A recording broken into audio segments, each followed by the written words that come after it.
Ce soir, on a la chance d'avoir 5 intervenants. Mathieu Hérault, comme Forge, Benoît Vasseur, Mathieu Hérault, Pascal Arnaud, pardon, et Antoine Moïse ici présent.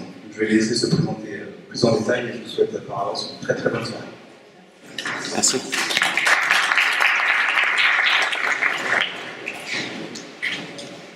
Bonjour à tous. On est déjà très content d'être ici et d'avoir pu organiser ça avec l'UNAM, avec les arts et métiers de manière plus globale. On est aussi content que vous soyez si nombreux à être curieux. C'est pas toujours facile de dépasser le côté il y a des gens qui travaillent chez Piquet, ça fait rire. On a regardé un peu les commentaires sur les réseaux sociaux et il y a beaucoup de smileys qui pleurent de rire. Il y a une conférence Disney, c'est pas rigolade. Donc on est un peu là pour ça, pour sortir de cette vitrine. Oui, il y a un personnage Disney, oui, c'est de l'animation, oui, on est une entreprise de spectacle.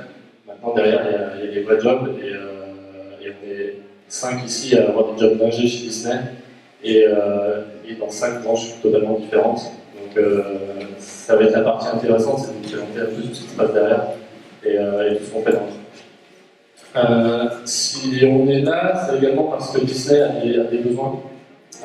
Clairement, nous, on n'est pas recruteurs, on est tous ingénieurs, mais Disney a des besoins et Disney nous envoie auprès des écoles pour véhiculer ce message, pour ouvrir un peu l'esprit des gens sur l'entreprise. Et donc Pascal, qui se présentera tout à l'heure, et moi-même, on fait partie d'un programme qui s'appelle BP Campus RED. Donc on a les représentants métiers, en gros, de Disneyland Paris pour véhiculer le message auprès des écoles. Et on est venu avec le renfort parce qu'on avait un peu peur de venir tout seul au classe métier. Donc on est venu avec trois anciens des arts qui auront également l'occasion de se présenter et de présenter leur job par la suite. Dans un premier temps, et pour nous détendre un peu tous, on avait prévu un petit jeu rapide avec un super lot à gagner à la clé. Ça a une valeur inestimable, on ne dirait pas comme ça. C'est collector. C'est un jeu de cette famille, TV, sur les métiers Disney. Donc la première question, ça va être une question-réponse. Je ne vais pas vous lever à la main, sinon ça va être un peu compliqué. La première question, je vais me mettre devant le panneau parce que sinon c'est un peu trop facile. D'après vous, combien sommes-nous dans l'entreprise Disneyland Paris? Celui qui lève la main. Allez, du panneau. C'est pas grave, t'as gagné un lot d'une valeur inestimable. Deuxième question, on corse un petit peu, cette fois la réponse elle n'est pas là. D'après vous, quelle est la proportion de managers qui sont issus de la promotion interne? Combien? Non. Non. C'est plus. 45. C'est plus que 60. Non, c'est moins. Non, c'est plus. 85. 120, c'est pas possible. Donc on est entre 75 et 90. 80, exactement.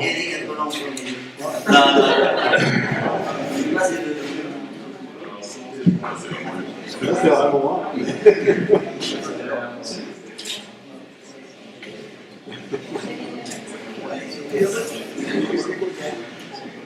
Voilà, donc, félicitations aux euros gagnants, on va pouvoir parler de choses un tout petit peu plus sérieuses.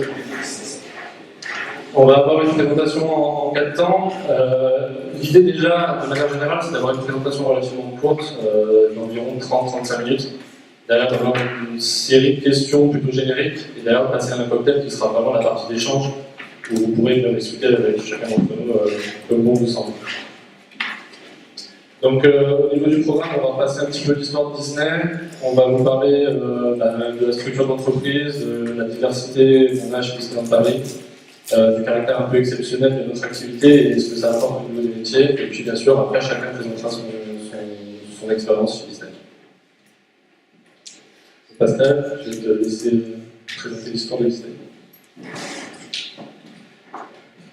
Bien, donc Disney, c'est quand même une entreprise qui dure depuis pas mal d'années maintenant, ça va bientôt faire 100 ans que ça existe, 100 d'années. Et tout a commencé par en fait des studios de cinéma. C'est c'était les dessins animés qu'on avait à l'époque, en noir et blanc, sans son, sans rien. Et ça a commencé en 1923, donc on n'est pas loin des 100 ans. Et puis en 1928 est sorti Steamboat Willie, le premier Mickey, sur son bateau. Et c'est en fait ça qui a démarré l'histoire de Disney et l'histoire de Mickey. Donc Mickey ensuite, il s'est marié, puisqu'il y avait l'âge, et puis voilà, d'accord. Mais en fait, Disney a une histoire hors du commun, c'est que il y a eu des studios, il y a eu des films, il y a eu des dessins animés, on a tous vu Blanche-Neige et les 7 nains en dessin animé, ça nous a tous révélé quand on était petits. Et puis donc, il y a eu des parcs d'attractions. Les parcs d'attractions ont voulu reprendre en fait la thématique du dessin animé pour en faire un parc où les gens pouvaient s'immerger en fait dans le monde de Disney. Le but de ça, c'était de faire rêver les gens. C'était de leur dire, voilà, on a une histoire, on est parti de rien, mais le rien, c'est du rêve. Et ce rêve, eh ben, on veut le transmettre de génération en génération. On est tous des produits Mickey, puisqu'on est Mickey, mais on a fait rêver des centaines et des centaines de millions de personnes à travers la planète. Et on continue à le faire de génération en génération avec nos enfants, qui deviennent des adeptes de Mickey, qui ont des enfants, et ça continue. Donc nous, on est de Disneyland Paris. Donc Disneyland Paris, parce qu'on a 6 parcs à travers la planète. On a 2 parcs en Chine, on a 2 parcs aux États-Unis, on a un parc au Japon, on a un parc en France. Nous, c'est Disneyland Paris. Disneyland Paris, c'est la première destination touristique d'Europe. On dépasse tous les sites touristiques en termes de fréquentation. On est monté l'année record à 16 millions de visiteurs. Aujourd'hui, on est redescendu, parce qu'il y a eu la crise, il y a eu les attentats, on s'est stabilisé à peu près à 13,5-14 millions de visiteurs par an. C'est énorme. Donc on est une grosse machine. On a ouvert le parc en 1992, après plusieurs années de travaux, parce qu'en fait, il n'y avait rien, c'était des champs, et il fallait créer une destination touristique. On a eu plus de 320 millions de visiteurs depuis l'ouverture de notre parc, dont la majorité des gens, c'est 40% à peu près de Français, 8% d'Espagnols, 15% d'Anglais, et en fait, bon, après on a des pays du Benelux et des Italiens, mais on a un peu des gens de partout d'Europe. On a aussi beaucoup de Chinois maintenant qui ne sont pas répertoriés dans le tableau, et des Russes, qui bougent beaucoup aussi. Et donc on a une expérience professionnelle avec beaucoup de métiers. Nous sommes le premier employeur d'Europe. Nous avons 15 000 collaborateurs en temps creux, parce que ce nombre peut monter à beaucoup plus. Il y a 100 nationalités différentes dans le parc. On a des réseaux, par exemple, on a des réseaux de bus en interne qui amènent les gens d'un côté à l'autre entrée du parc. Parce que c'est grand. On entend parler toutes les langues dans le bus. C'est formidable dans une entreprise. Et on recrute 8000 personnes par an. Donc entre les gens qui sont en CDI et qui partent, entre les gens intermittents du spectacle, entre les CDD qui ont des missions, on a quand même 8000 embauches par an. C'est pas grave. Et donc cette expérience professionnelle, elle est multifacette, elle est multitâche. Multitâche parce qu'on fait de l'hôtellerie, on fait de la restauration, on fait de la maintenance, on fait des métiers transversaux, on fait de l'ingénierie, on fait du spectacle, on fait de la logistique. Pour approvisionner nos magasins, pour approvisionner nos restaurants, on a des stocks énormes, dans des entrepôts énormes. Mais on doit assurer aussi une logistique au niveau des pièces détachées, parce que les attractions, il faut qu'elles tournent. Les gens sont là pour ça. Donc, la logistique, maintenance, pièces détachées, on a un entrepôt qui est gigantesque où on n'a que des pièces. Alors, la différence avec Disney, déjà, c'est la meilleure entreprise d'Europe. On y est. Et puis, c'est une politique de ressources humaines qui est vraiment et résolument en faveur des classes members. On favorise l'équilibre professionnel et personnel. Par exemple, on a un équilibre entre hommes et femmes au niveau des salaires, au niveau de l'embauche. Il y a une forte politique de mobilité interne. Cette mobilité interne, à partir du moment où vous avez les prérequis, vous pouvez évoluer dans l'entreprise, ou même, sans parler d'évolution, changer de poste, simplement. Il y a de nombreuses formations. Alors nous, dans nos métiers ingénierie, on a beaucoup de formations qui sont réglementaires, forcément. On touche des machines, on touche du matériel, on a des puissances électriques formidables, hydrauliques aussi, donc on a forcément des formations à faire. Et puis il y a de la diversité. On est une grosse entreprise, il y a beaucoup de métiers qui sont représentés, et tous ces métiers font que Disneyland Paris est une force à elle-même. Mais il n'y a pas que le parc, il y a aussi beaucoup de boutiques en province, dans les grandes villes françaises. Donc tout ça, ça fait un réseau, un tissu Disney en France, mais aussi dans d'autres pays européens et dans d'autres pays au niveau du monde. Donc on a aussi chez Disney une mission handicap. Donc c'est une équipe en CDI qui s'occupe d'un suivi personnalisé des gens en fonction de leur handicap, qui donne une égalité des chances à toutes ces personnes, donc qui va trouver un poste en fonction du handicap de la personne, et qui va adapter en adéquation avec son handicap le poste, qui va s'occuper d'intégrer les gens, pour pas que les gens soient repliés sur eux-mêmes. Ils vont aider financièrement pour l'achat de matériel, ils vont aménager des postes. Donc ce service-là, il est vraiment dédié aux personnes qui pourraient peut-être ne pas trouver un emploi s'ils n'étaient pas chez Disney. Donc je vais passer la parole maintenant à Mathieu, qui va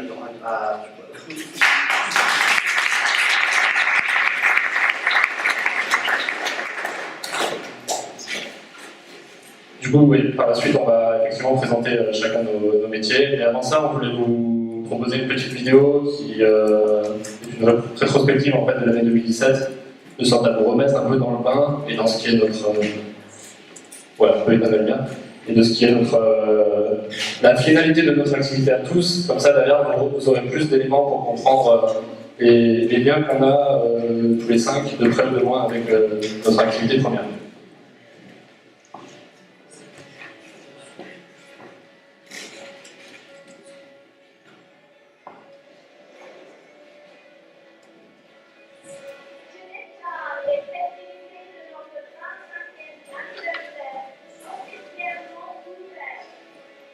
Bon, plus son tableau.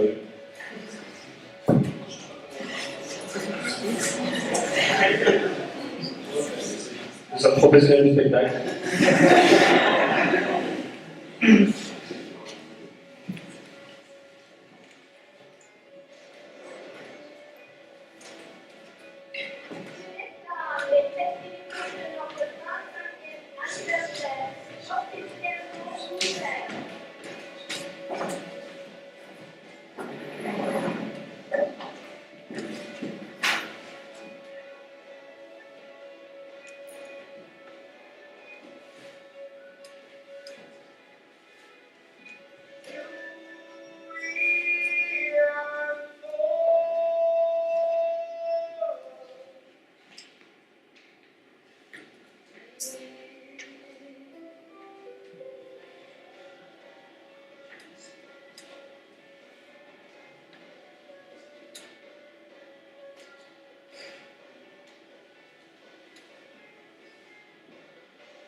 Bonjour, Mathieu Hérault, promotion Angers 203.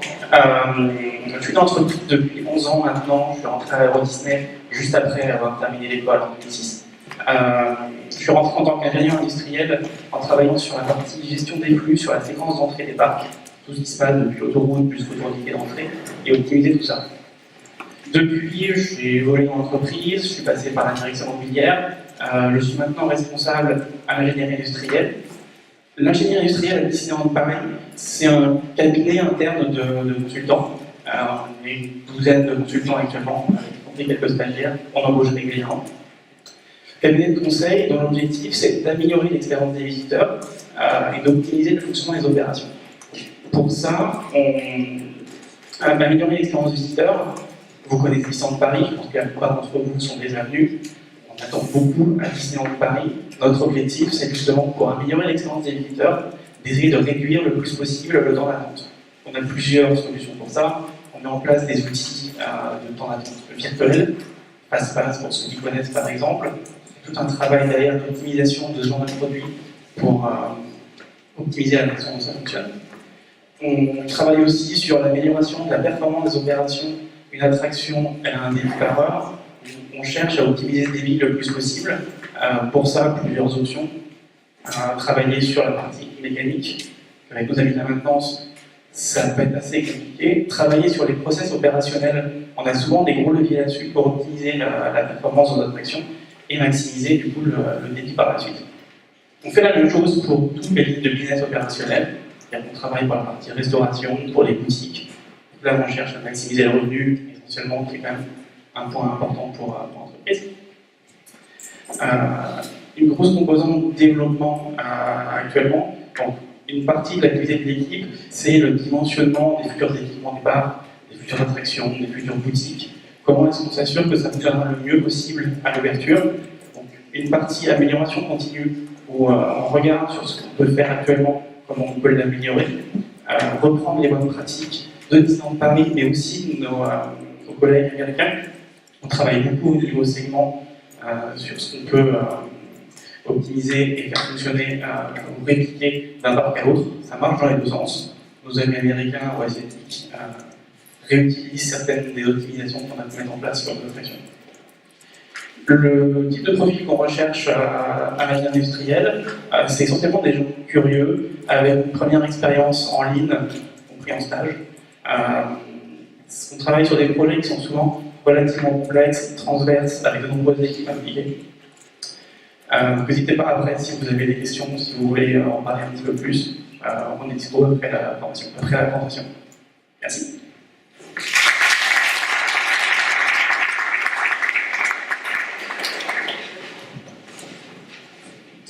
Bonjour à tous. Alors moi je suis ingénieur en sûreté de fonctionnement. Donc je travaille pour le département de la maintenance où nous sommes 2000 personnes. Ça va des techniciens qui sont sur les attractions qui font de la maintenance préventive. Ces techniciens ont une hiérarchie jusqu'au niveau manager, senior manager, direction. Direction pour les territoires. Nos parcs sont divisés en territoires et les techniciens sont affectés à un territoire. Moi je suis support à cette maintenance, c'est-à-dire que je suis dans un département d'engineering et je m'occupe justement du segment et je suis en relation avec les autres parcs pour tout ce qui est bulletin d'alerte, notification ou échange d'informations. Mais j'ai aussi la responsabilité de faire des analyses de risque, parce qu'en fait, sur nos attractions, on veut éviter absolument un accident pour nos guests, mais également pour nos techniciens qui travaillent sur les attractions. Donc il y a beaucoup de procédures à mettre en place. Il y a beaucoup, donc on utilise l'analyse des modes de défaillance, de leurs effets et de leur criticité, bien sûr.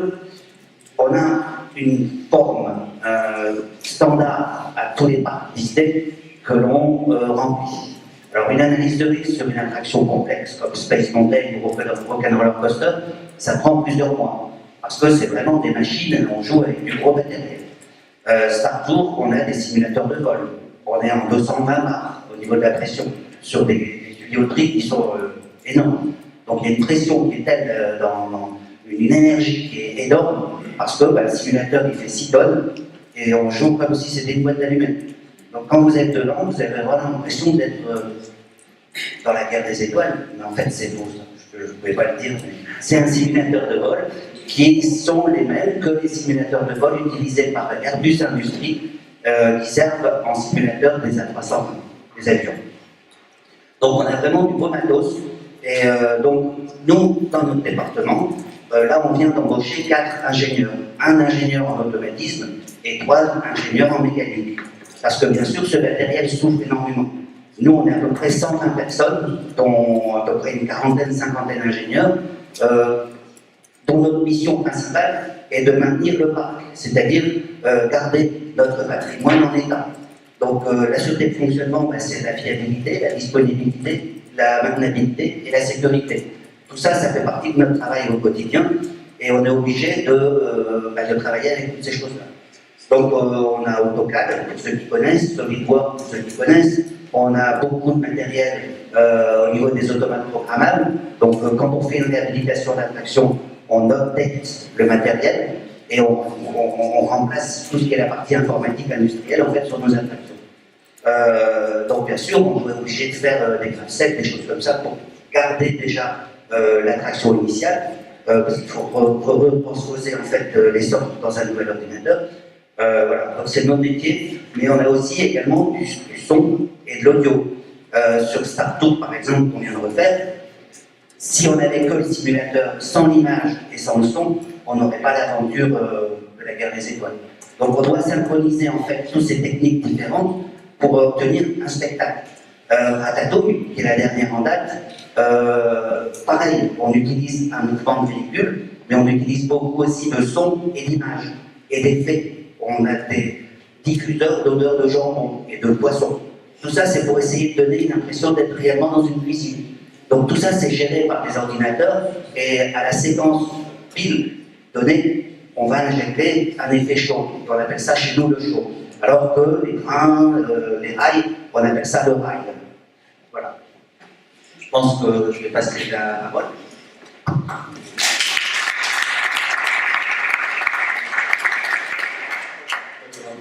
Comme d'or, donc moi je suis sorti en 2011 de l'école, j'étais aux arts et métiers en 3e année. J'ai commencé par aller dans l'aéronautique, dans les roues et freins d'avion. Pendant 4 ans, j'ai analysé les freins qui revenaient de service et j'ai construit des modèles d'aide à la décision pour des idées qui ressortaient de brainstorming. Après ça, j'ai voulu partir sur quelque chose d'un peu plus humain et du coup, je me suis retourné vers Disneyland Paris. Ça fait 2 ans que j'y suis. Donc, je suis rentré au labor management. C'est la gestion de l'ensemble des effectifs et principalement des opérationnels. Sur les 15 000 employés qu'il y a sur le parc, il y a environ 10 000 opérationnels qui travaillent tous les jours pour faire marcher la magie. Donc, les attractions, les restaurants, les magasins et toutes les personnes qu'on ne voit pas derrière en cuisine, ainsi de suite. Et ces personnes-là, elles ont un planning. Il faut leur dire à quelle heure elles doivent venir, où est-ce qu'elles doivent travailler et qu'est-ce qu'elles vont faire dans leur journée.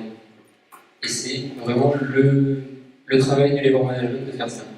Donc il y a environ 100 personnes qui s'occupent de faire ça. Il y a une cinquantaine de planificateurs qui mettent un nom sur une position. Et pour les autres, on les aide à trouver où les mettre, donc avec des indicateurs, des critères qui nous permettent de savoir quelle personne doit aller à quel endroit pour au mieux correspondre à ses besoins, quoi, à ses envies et aux besoins aussi qu'on a sur le parc. Donc, plus précisément, ce que je fais moi, c'est analyse optimisation. Je vais venir faire des prévisions du nombre de personnes qu'il va y avoir dans chacun des restaurants. Je vais sortir ma baguette magique et je vais me dire dans un mois, il y aura 1000 personnes qui iront manger au restaurant Hyperion. Et ça, il y a mes collègues qui vont dire 1000 personnes qui vont manger à Hyperion, ça veut dire qu'on a besoin de tickets ouverts de telle heure à telle heure. Et donc on va prévoir comme ça le stade.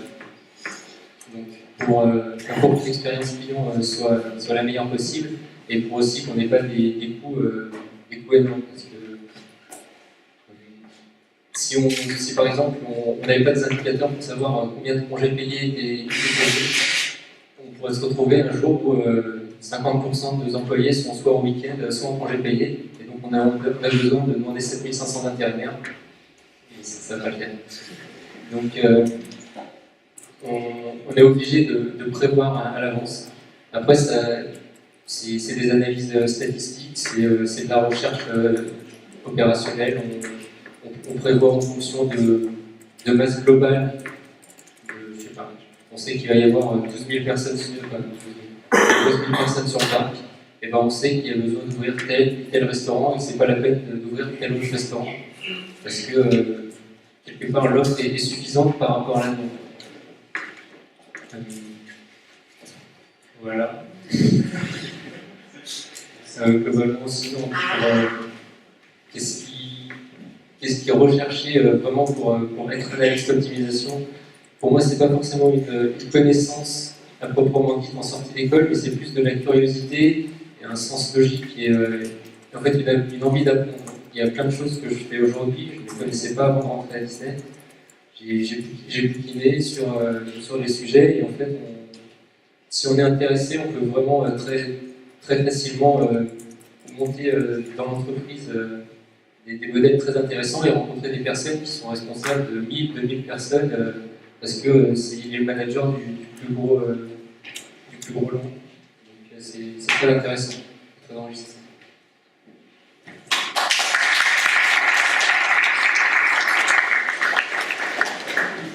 Bonjour à tous. De mon côté, je suis Benoît Vasseur, en G207. J'ai fait toute mon expérience aussi à Disneyland Paris. Je suis rentré dans le service de génie industriel, dont Mathieu est aujourd'hui manager. Donc j'ai commencé mon expérience en m'occupant du costuming, qui est l'endroit où les employés viennent prendre leur costume. Donc comme disait Com, on a plus de 10 000 opérationnels, donc ça fait beaucoup de costumes qu'il faut stocker, qu'il faut entretenir, qu'il faut nettoyer. C'est une énorme machine qui coûte beaucoup d'argent et a pas mal de leviers pour être utilisé. Donc ça m'a occupé pendant quelques mois. J'ai aussi fait tout ce qui est planification aussi pour dire combien de personnes il faut dans un hôtel ou dans une attraction en fonction du nombre de personnes qu'il y a sur le parc. Donc là, c'est pour le coût, mais c'est aussi pour la maintenance. Par exemple, sur une attraction comme Space Mountain, on a 6 trains différents. Donc on peut en utiliser jusqu'à 4 simultanément. Mais en fonction du nombre de personnes sur le parc, on va peut-être pas planifier les 4 trains à un instant T. Derrière, ça a des impacts sur les effectifs, parce que selon le nombre de trains qu'on planifie, on a besoin de plus ou moins d'employés. Et ça a aussi des impacts sur la maintenance. Si on vend tous les trains, la maintenance ne va pas pouvoir faire ses maintenances préventives. Donc il y a des impacts, et c'est un projet qui est assez transversal. Je me suis aussi occupé pendant quelques années de tout ce qui est optimisation de la capacité des attractions, donc réduction du temps d'attente, et essayer d'optimiser l'expérience des visiteurs dans les attractions. Et depuis 2 mois, j'ai intégré une équipe qui est toute nouvelle, qui est l'équipe transformation, qui a pour but d'updater l'entreprise. Donc updater pas mal de sujets, donc que ce soit sur les moyens, donc le digital notamment. On a beaucoup de process papier, l'entreprise a plus de 25 ans, donc il y a pas mal de process, de procédures qui ont fait leur temps et qui méritent d'être vues. Donc c'est un boulot à temps plein de revoir des process qu'on utilise depuis des années, mais qui sont aujourd'hui des irritants, il n'y a pas de mots. Je m'occupe aussi de donner des formations à l'efficacité pour sensibiliser les employés aussi à être plus agiles et à penser à ne pas gâcher leur temps et à, s'ils voient des opportunités d'amélioration, à être capable de les monter. Voire eux-mêmes de monter le projet pour la mettre en place sur le terrain. Sinon, ce qu'on recrute comme profil dans notre équipe, c'est surtout des gens qui sont certifiés Green Belt ou Black Belt. Donc de mon côté, je suis en train d'être certifié Green Belt. J'ai pu comprendre qu'à l'école, il y a un programme aussi maintenant sur la certification Green Belt. Donc c'est un bon point. Je vous encourage à aller jusqu'au bout si vous allez commencer cette démarche. Et aussi, comme ce que disaient mes collègues, restez curieux, parce que le métier que vous ferez demain, potentiellement, n'existe pas aujourd'hui. Donc il faut rester ouvert à toutes les opportunités et continuer à progresser vous-même sur vos connaissances.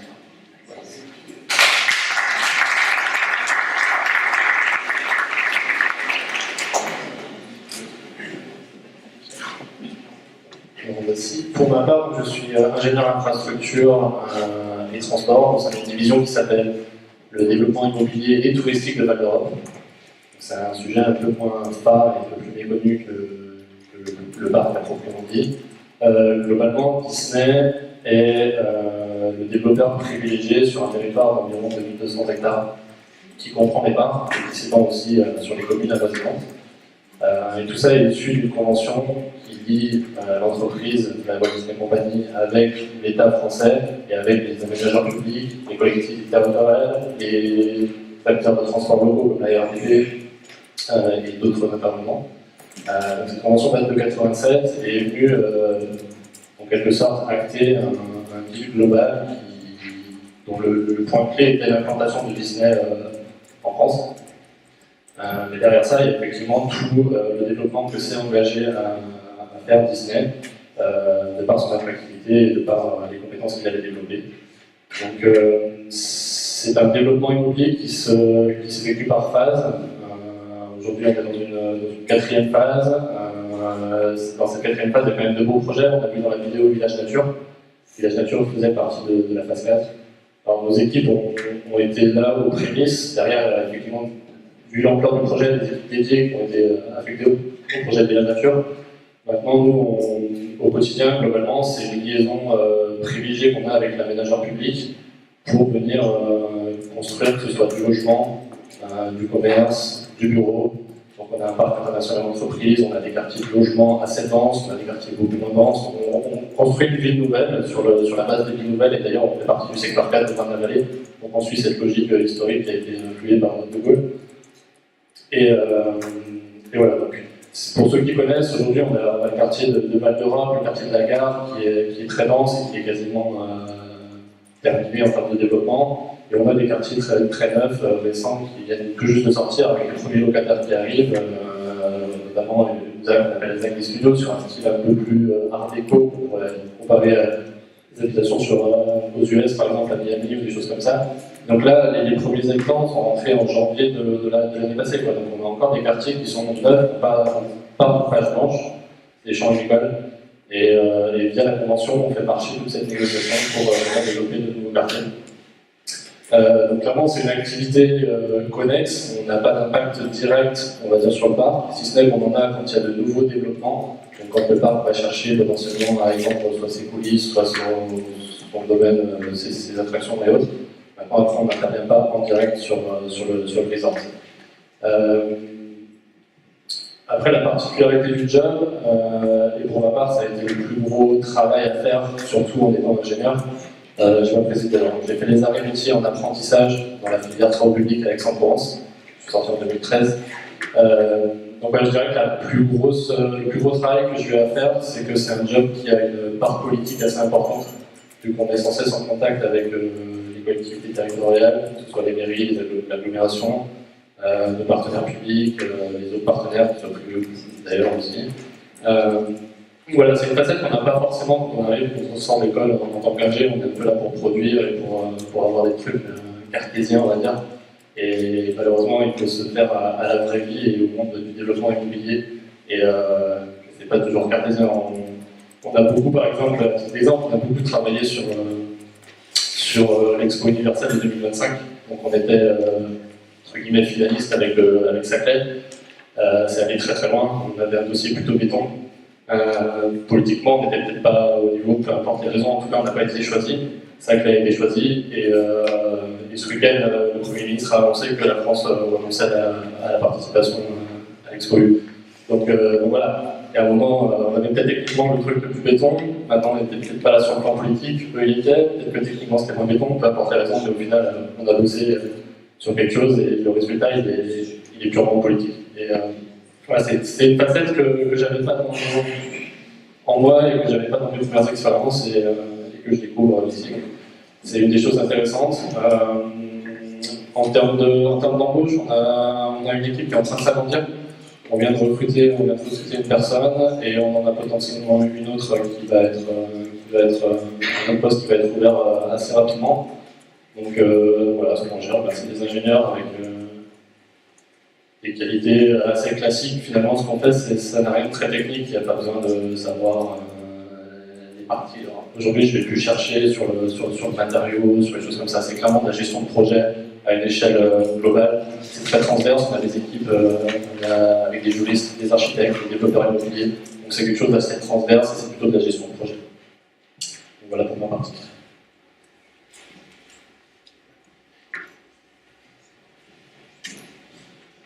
Voilà pour ma partie. Juste pour finir, sur 2017, donc on a vu une petite vidéo.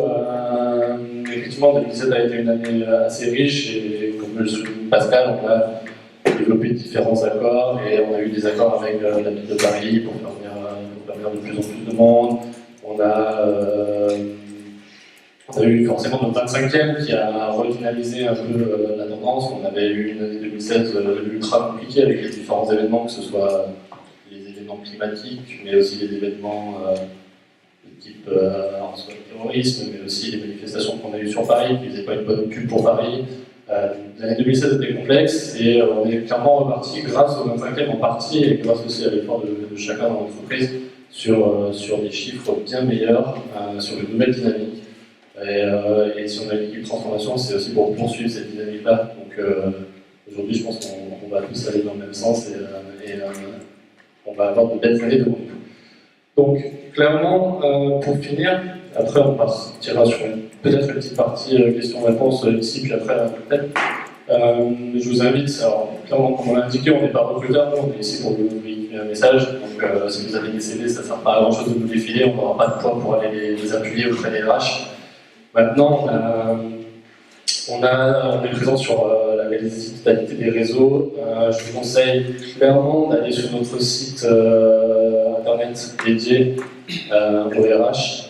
Il est assez bien structuré, donc vous aurez principalement deux onglets qui vous intéresseront, ceux sur l'ingénierie maintenance et celui sur l'immobilier où il y a aussi pas mal de petits meilleurs. Voilà, donc on est présent sur LinkedIn, sur YouTube, sur Twitter, sur Instagram, sur Facebook, vraiment partout. Donc libre à vous d'aller voir ça. Si vous avez des questions derrière, on vous laissera également un contact si ça vous intéresse, s'il y a des questions que vous faites plus tard. Mais globalement, je pense que vous aurez déjà pas mal d'informations en vous référant à ces réseaux-là. Et ouais, également pour info, donc, pour ceux qui sont de Campus Rep, donc Pascal et moi, on est également présents à titre perso, pour l'employeur bien sûr, sur les réseaux Twitter et LinkedIn.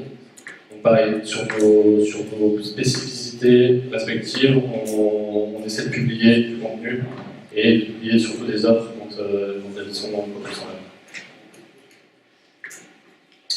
Voilà, on finit par le mot d'ordre de notre activité. Faire rêver, c'est un métier, je pense que ça résume assez bien ce qu'on fait.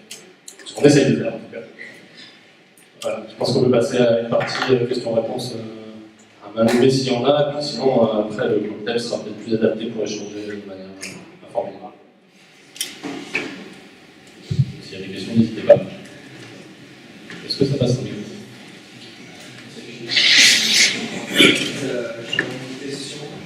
Vous êtes tous de disciplines différentes, et vous faites des métiers différents. J'aimerais savoir, est-ce que vous avez dans vos formations personnelles des formations différentes sur les 15 000 employés de Disney?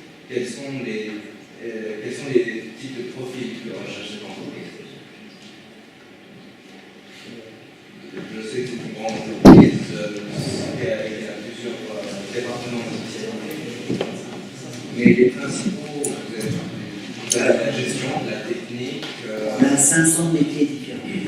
Ça va du chef de cuisine, en passant par une école d'hôtellerie, en passant par des écoles d'ingénieurs. On a vraiment une panoplie dans l'entreprise et on n'est pas seulement franco-français, on est européen. Donc, chez nous, maintenant, on a des ingénieurs qui sont diplômés en Pologne. Mais ça vaut la même chose qu'ici en France, parce que c'est un master européen. Donc, on n'a pas vraiment de réponse à vous donner là-dessus, parce que c'est. En termes de volume, je connais plus le volume, mais comme je disais tout à l'heure, 80% des effectifs de l'entreprise sont des effectifs opérationnels. Le cœur de l'activité, il est face à nos visiteurs, que ce soit dans les bars, dans les hôtels. La partie support est beaucoup plus petite que la partie opérationnelle.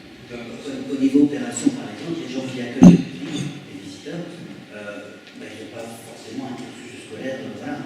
Les gens qui servent dans les boutiques, c'est pareil. Après, il y a aussi les commis de cuisine. On a le chef de cuisine, mais on a toute la hiérarchie du repas. Celui qui va préparer dans le c'est il y a tous les métiers, il y a quelques panels. Le sans diplôme, un diplôme est Le prérequis numéro 1, c'est l'anglais. Par contre, ça c'est commun à tous les postes. L'anglais, là-dessus, on est intransigeant sur l'anglais. C'est vraiment les deux points communs qu'on peut avoir en français. Et le sens du service, parce qu'un jour, on peut tous se retrouver sur le terrain.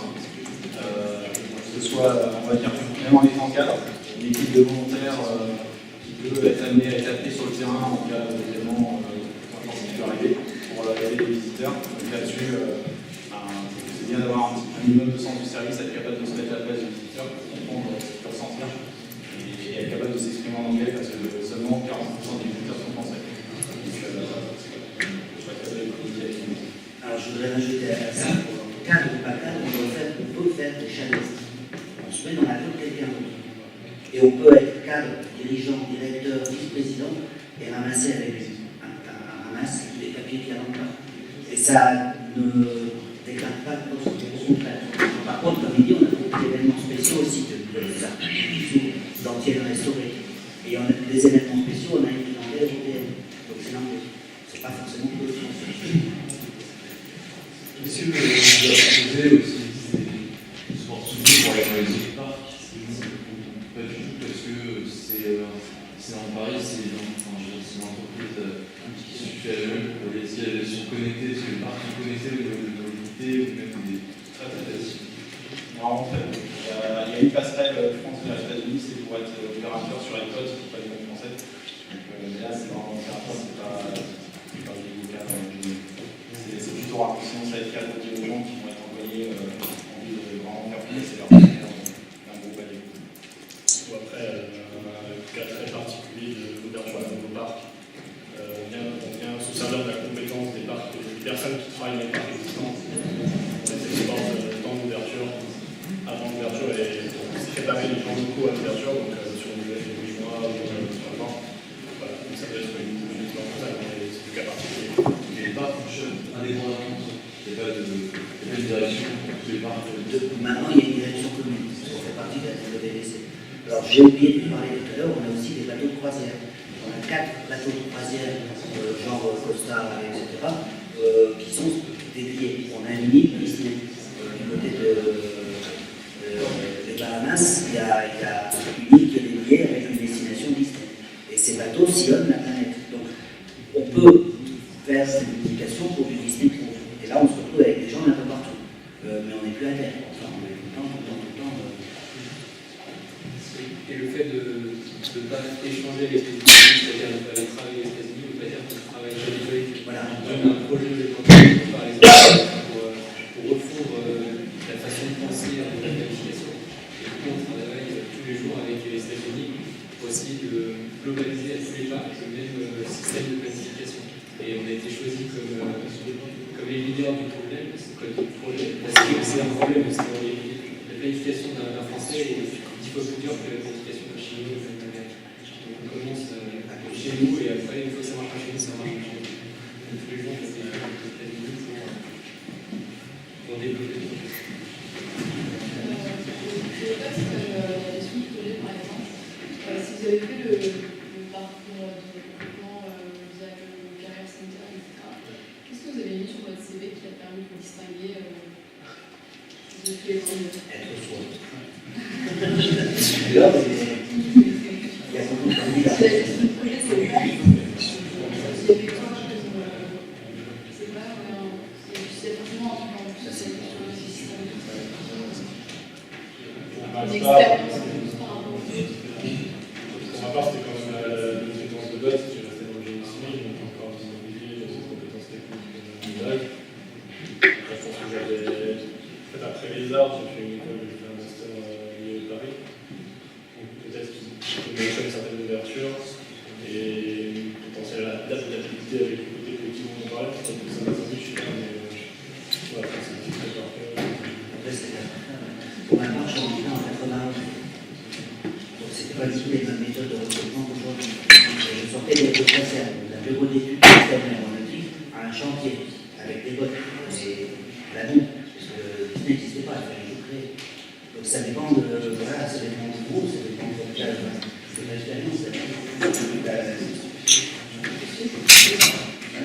On a tous une expérience différente. Compte tenu de la diversité qu'on a dans l'entreprise, un profil chargé de projet avec une dominante derrière, plutôt maintenance, plutôt supply chain, plutôt digital, c'est des fonctions dont on a besoin dans l'entreprise. Il y aura des postes sur ce genre de mission qui arriveront régulièrement. Alors maintenant, ce qui est sûr chez Disney, c'est la motivation de projet aussi. Quelqu'un qui ne connaît pas Disney, les histoires de Disney, bon, voilà, parce que c'est aussi la culture d'entreprise. Alors, je n'ai pas dit qu'il faut regarder tous les dessins animés, C'est-à-dire qu'en entretien, il n'y a pas de questionnaire Disney. C'est pas la peine de faire un CV avec.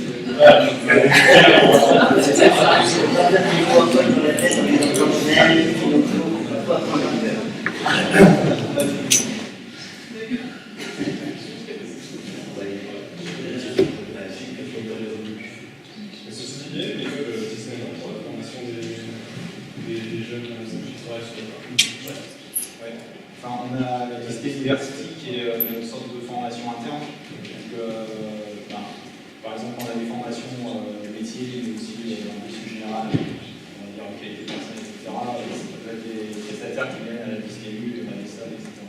Ça vous forme à la culture de l'entreprise ou vraiment ça peut, oui. Il y a des formations là-dessus, justement, sur. Il y a un peu tout et n'importe quoi, mais il y a un catalogue de formations qui est vraiment impressionnant. Ça peut être la formation à la gestion de crise, la formation à travailler avec les Américains, vraiment tout et n'importe quoi.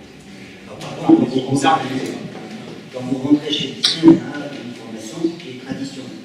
Donc, on vous apprend la culture de l'entreprise, ce qui est permis, ce qui n'est pas permis, ce qu'on peut faire, ce qu'on ne peut pas faire. Mais après, bon, il y a des formations réglementaires, où là, on est obligé de les donner. Si on a des soudeurs, par exemple, qui ont besoin d'une habilitation spécifique, on va les envoyer à l'institut, parce que là, on n'a pas les compétences en interne, on n'est pas au centre d'examen. Si on fait du contrôle magnétoscopique ou du village, c'est pareil, on envoie les gens dans un institut de contrôle CG, parce qu'on n'est pas nous formateurs de ça. Par contre, ils ont besoin de cette habilitation et cette formation-là pour pouvoir travailler chez nous. Sans ça, ils ne peuvent pas travailler. Après, ça dépend des secteurs et des métiers. Aujourd'hui, par exemple, sur les attractions, on a une procédure qui s'appelle, pour accéder aux attractions, qui est énorme. Et donc, tous les techniciens de la maintenance et opération devront la faire pour pouvoir accéder à une attraction. C'est en fait pour mettre la vie des customers, enfin nous, les gens de salariés, dans une attraction. Donc, il y a des habilitations électriques, il y a des choses comme ça qui peuvent être dans la procédure PISA, qui s'appelle PISA. Et c'est toute une procédure pour pouvoir dire je suis dans l'attraction. Pour pas qu'il y ait quelqu'un qui arrive et qui mette l'attraction en route, alors que vous êtes dans un équipement sensible, dangereux. Donc tout ça, c'est en interne. Au quotidien, travailler avec plusieurs nationalités, c'est plutôt un avantage, on va dire, de créer les choses, ou plutôt en faire. Super enrichissant. C'est clairement très enrichissant dans la mesure où on n'a pas forcément les mêmes problématiques d'un site à l'autre. Je parlais de développement tout à l'heure, développer une attraction en commun avec différents sites. La réglementation US, la réglementation européenne, la réglementation asiatique n'est pas la même. Du coup, il y a une vraie différence sur la façon dont on travaille. On développe parfois les mêmes choses, mais dans des conditions un petit peu différentes. Culturellement, les décisions ne sont pas les mêmes non plus d'un site à l'autre. Quelque chose qui va marcher aux États-Unis ne marchera pas forcément en France pour des raisons de comportement visiteur, qui ne réagissent pas de la même façon par rapport à un produit qu'on leur propose. Donc, il y a une vraie diversité dans le travail liée aux nationalités avec lesquelles on travaille, mais aussi liée aux nationalités des visiteurs avec lesquels on interagit. Concernant l'ambiance du travail, est-ce que vous ressentez, je dirais, la magie, ou est-ce qu'au contraire, ça va être plutôt très sérieux comparé à l'image que Disney peut avoir? C'est top. Là, c'est pareil, le sérieux, c'est quand on fait une analyse de risque, on ne peut pas ne pas être sérieux. Alors, par exemple, quand on est à son bureau, et travaillant sur ce dossier-là, il faut être concentré. C'est une analyse de risque. Maintenant, ça ne vous empêche pas d'avoir un temps de pause et là, de vous échapper. Ou quand vous êtes un petit peu stressé, d'aller sur le parc et voir les enfants s'amuser à faire une attraction. Ou vous-même, moi je le fais aussi dans le cadre de mon travail, d'aller faire une attraction. Ça dépend. Par exemple, votre bureau, est-ce que peut-être il faut voir le décorer un peu, ou est-ce qu'au contraire, il y a des règles? C'est assez variable déjà en fonction des équipes et dans la zone qui est maintenant extrêmement assez libre, donc c'est assez variable, et ça va variable aussi en fonction des personnes. Mais clairement, oui, même moi qui suis pas dans les backstage, je suis loin de la destination, je suis dans la bureau au cœur de la ville nouvelle. Nos bureaux de base, ils sont pas des Disney. Maintenant, les fans de Disney qu'on a dans l'entreprise, ils sont nombreux, ont tous décoré leurs bureaux. Et donc voilà, et oui, il y a une ambiance Disney dans les bureaux et une ambiance. Moi, j'ai pas entendu ça, justement. Pourquoi il y a des lunettes en forme de cœur?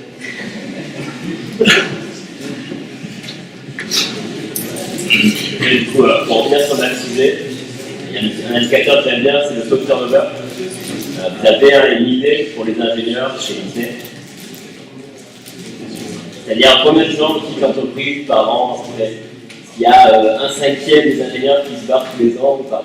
Alors, pour la maintenance, je dirais qu'il n'est pas très élevé. pas très élevé. Pour la maintenance, traditionnellement, il y a très peu de turnover.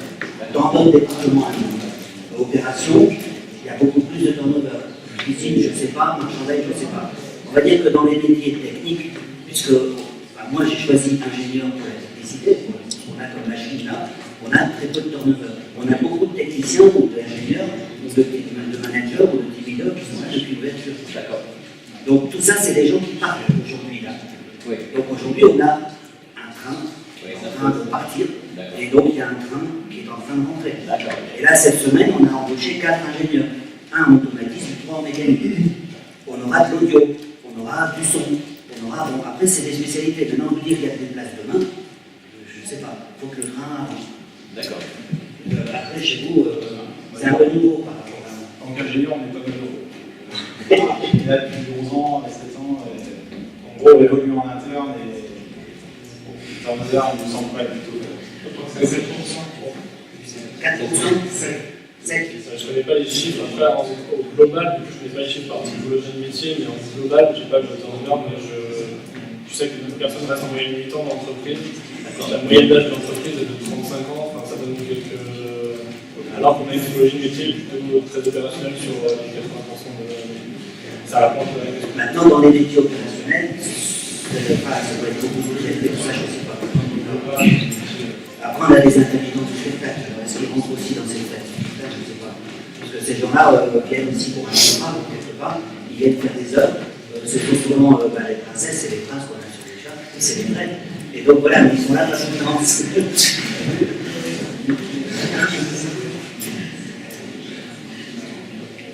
Je ne vais pas vous demander votre salaire, mais est-ce que pour les jeunes diplômés comme vous, le salaire est aussi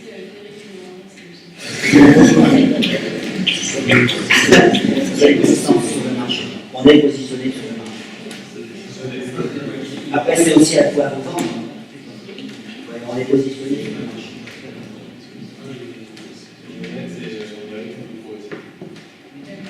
Et il y a un taux de progression qui dépend de chacun aussi. Voilà, après, vous sortez d'une école, vous pouvez rester ingénieur au même salaire avec. On a quand même eu 2,5% cette année par personne. Enfin, c'est l'enveloppe qui est attribuée à chaque personne. Si les résultats de son travail sont atteints, il a 2,5%. C'est déjà pas mal. Donc les salaires montent quand même assez rapidement. Mais il y a des gens qui vont se lever, il y en a qui vont avoir une carrière internationale. Après, voilà, c'est difficile de répondre à ça, mais on est dans le standard de France.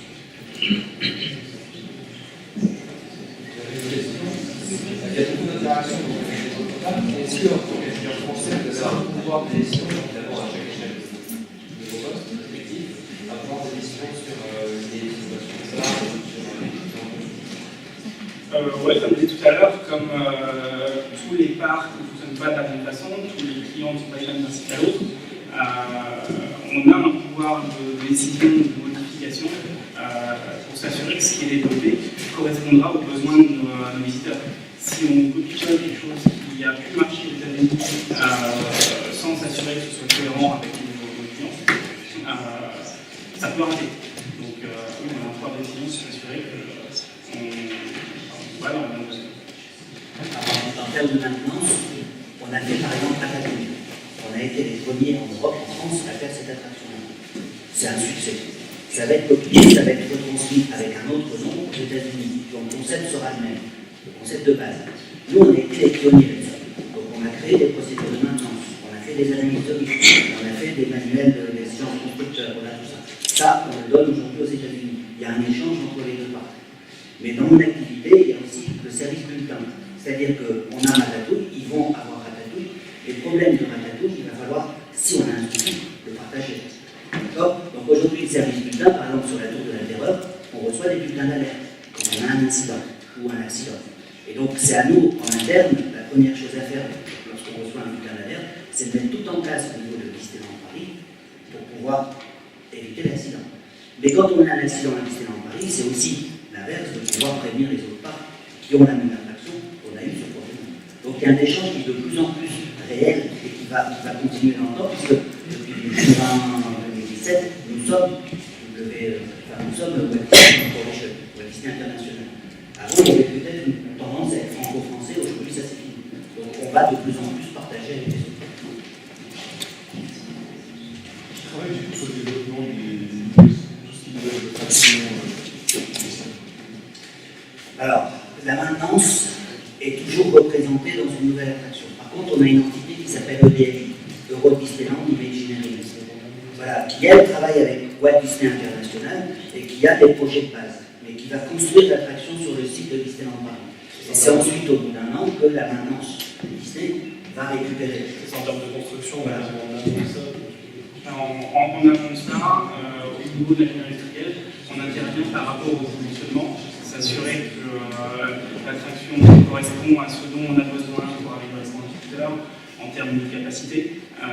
Construire une attraction, même si elle est superbe, si elle a une capacité très très faible, ça ne va pas fonctionner longtemps, on va avoir beaucoup trop d'attente dessus. Donc, s'assurer que le dimensionnement de l'attraction il est correct. Pour un restaurant, c'est aussi s'assurer qu'il peut fonctionner sur un fast-food depuis la partie caisse jusqu'à la partie cuisine, la partie salle, que tout ça soit aligné en termes de capacité pour fonctionner de façon idéale. Après, la partie thème, décoration, on n'intervient pas là-dessus. On intervient vraiment sur la partie dimensionnement spécifique pour améliorer les temps. Après, c'est un ERP, donc il y a toutes les normes françaises qui s'y appliquent en termes d'évacuation, d'incendie, de tout ce qu'on veut. Tout ça, on a un bureau Veritas qui vient et qui va nous aider à construire la direction.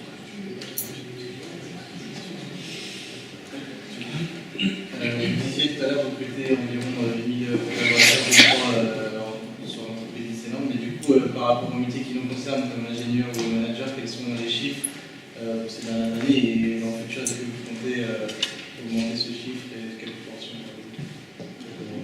Clairement, on n'a pas les chiffres par typologie métier. Il est clair que les grillés qui sont présents, on est 15 000 dans l'entreprise, c'est pas 10 000 CDI chaque année. C'est énormément d'opérationnels et d'intermittents, de choses comme ça. Nous, l'entreprise recrute, pas dans cette proportion-là, c'est sûr, et après, au niveau ingénierie pure, on n'a pas les chiffres. Dans les métiers techniques, c'est le train qui passe. Il y a beaucoup de gens qui vont partir dans les métiers. Donc, le besoin, il est là sur le long terme, mais voilà, en termes de volume, c'est pas le volume qui a annoncé ici. Alors, notre direction générale a voulu créer ce programme tant que stable. Parce qu'en fait, on a un déficit aussi. Les entreprises, les écoles, les universités ne savent pas ce qu'on fait. Disneyland Paris, voilà, c'est des opérationnels. Ils ne pensent pas que derrière, il y a une partie ingénierie, il y a des gens qui sortent des arts de métier et qui ont des services bien particuliers. Donc notre direction générale a pris le pas en disant, voilà, et on est 18 au total sur l'entreprise, donc sur les 15 000, à représenter en fonction de sa spécialité les métiers. Donc c'est pour vous expliquer à vous que oui, ce train est là. Donc il y aura des opportunités à prendre dans le futur. Parce que Disney, c'est 25 ans, il y a beaucoup de gens qui sont là depuis toujours. Donc ça va partir. Alors vous dire que dans 3 mois, il y aura 2 embauches, ça on ne sait pas. Mais à Paris, c'est le site qu'on vous a présenté tout à l'heure, et on peut regarder dessus, et toutes les opportunités en place sont toutes petites. Vous savez combien d'ingénieurs qui travaillent pour vous en actuel? Nous, dans mon département, on est une quarantaine. Rien qu'en support maintenance. Après, il y a des d'autres services, on est 15 000. Donc vous dire exactement qui est diplômé dans les 15 000 avec un diplôme d'ingénieur, je ne sais pas. L'ingénierie industrielle, c'est une quinzaine de personnes. Sur les dernières années, on a embauché entre 1 et 2 ingénieurs par an. Ça compte. Dans la management, ça doit être une dizaine d'ingénieurs ou Master 5. Pas plus. Pas forcément des ingénieurs, mais c'est une formation aussi. Nous, dans l'équipe transport, on est 10, moitié école de commerce, moitié école d'ingénieur.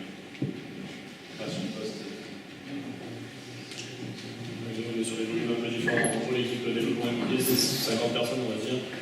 On En ingé pur, on doit être 5, je pense. Après, il y a des anciens ingés qui ont évolué, qui ont complété ça avec des études d'archi, par exemple, qui sont allés en directeur. Après, ils ont des comme ingé plus une école d'archi et des directeurs de développement. On a une base ingénieur. Alors normalement, on devait avoir le suppléant hygiénique qui est représenté là aussi, qu'on n'a pas vu parce qu'elle n'était pas disponible. Il y a aussi toute la partie logistique qui n'est pas représentée là ce soir. Mais là aussi, il y a beaucoup de gens qui sortent d'école parce qu'il faut organiser tout cette grande fourmilière. Il faut amener à manger à tous ces petits fourmis. Et voilà, donc il y a aussi cette partie-là où on devait avoir la personne. Vous expliquez que vous donniez pas mal de renseignements entre différents parcs et tout ça, mais aujourd'hui, quand on voit l'émergence de nombreux concurrents de Disney, que ce soit Portaventura, Papa ou Retailing, est-ce que vous essayez un petit peu de voir ce qui se fait à côté, d'essayer de récupérer certaines méthodes qui, selon vous, pourraient aussi marcher pour Disney, parce que il y a quand même pas mal de croissance chez les concurrents, et je veux savoir quel était votre ressenti, qu'est-ce que vous faisiez autour et... Pour la définition du concurrent, voilà. Après je ne sais pas si vous avez des infos sur l'expansion, je pense que oui, on va chercher des bonnes pratiques ailleurs.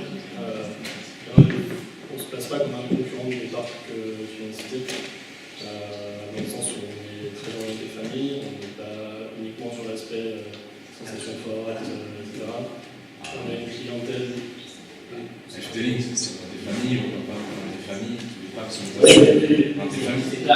c'est pas simplement le côté public, c'est la différence que Polita, c'est une histoire beaucoup plus commune. Et on n'est pas directement en concurrence avec ses partenaires. Et après,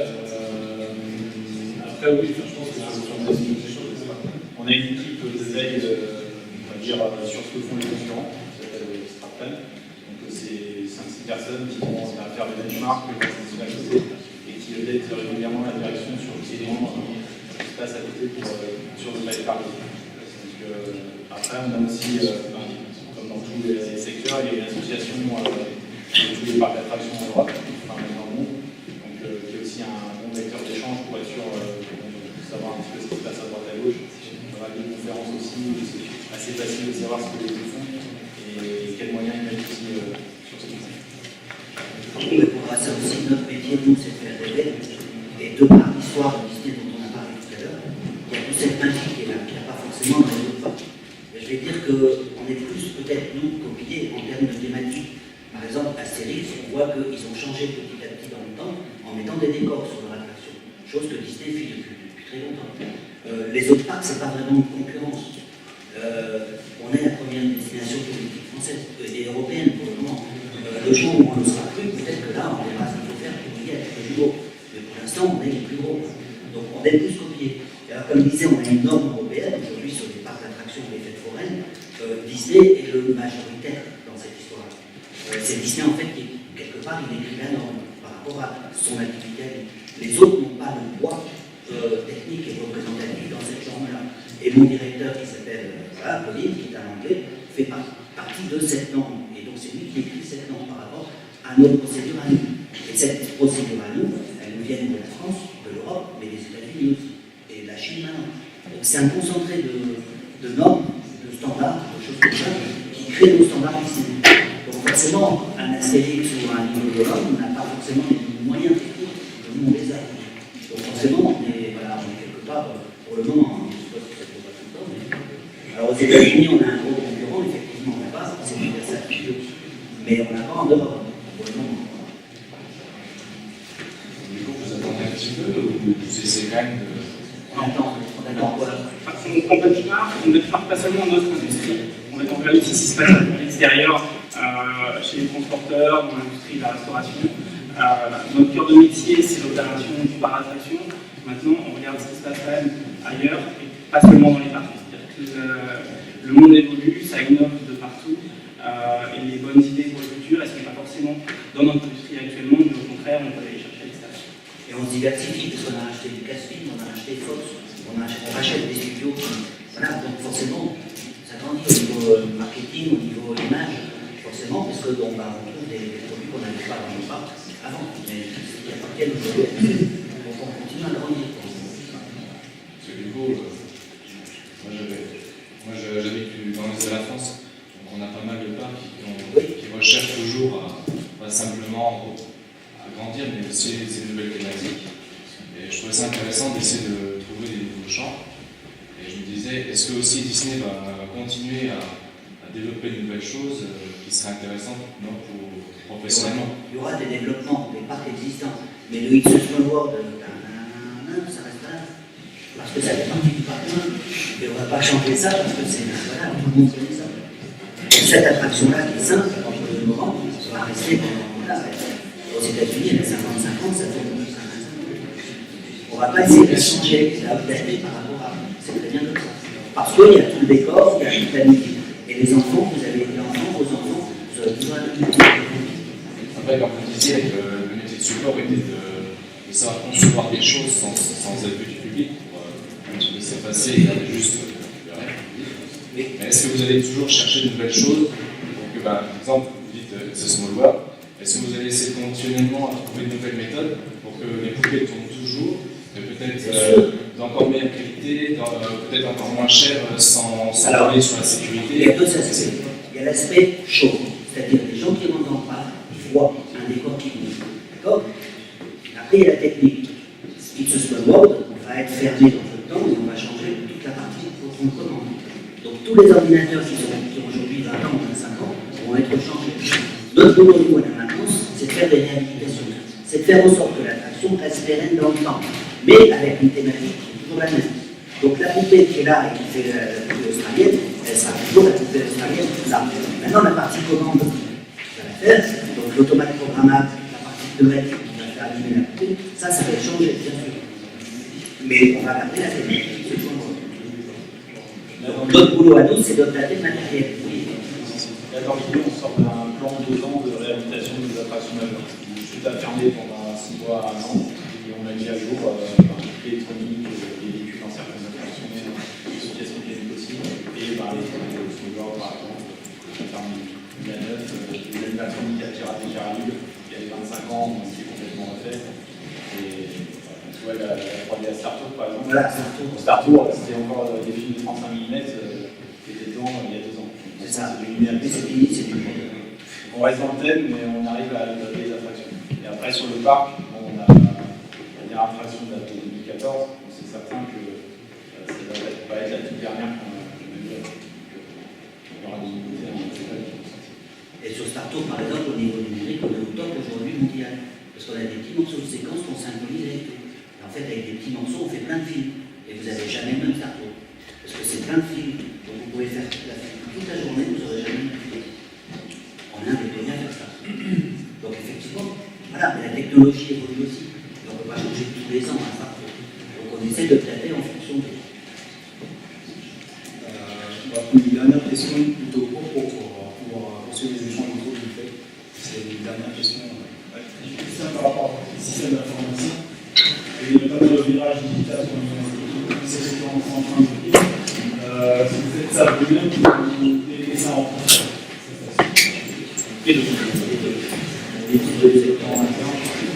Et après, le point il faut dire, c'est les gens qui sont en ligne. Donc là, on s'appuie sur pas mal de prestataires aussi. Il y a des solutions existantes qui sont déployées sur d'autres entreprises. Comme tu dis, il y a beaucoup d'entreprises qui font ça en ce moment. Donc, on essaie de rapporter un peu de temps. Et il y a des outils qui sont éprouvés qu'on va utiliser. Par exemple, on a un outil workflow qu'on va utiliser prochainement, qui est déployé chez Renault. Et effectivement, la semaine dernière, on a été rencontrés Renault pour en savoir plus sur comment ça s'est passé chez eux. Donc, on a des outils qui sont utilisés avec la France, mais aussi on arrive à avoir des passerelles avec ces entreprises pour voir comment c'est passé en intégration. On arrive au terme de la conférence pour la partie présentation et questions. Je passe au buffet où j'espère que vous avez des questions tout aussi intéressantes. Merci beaucoup de participer à cette conférence.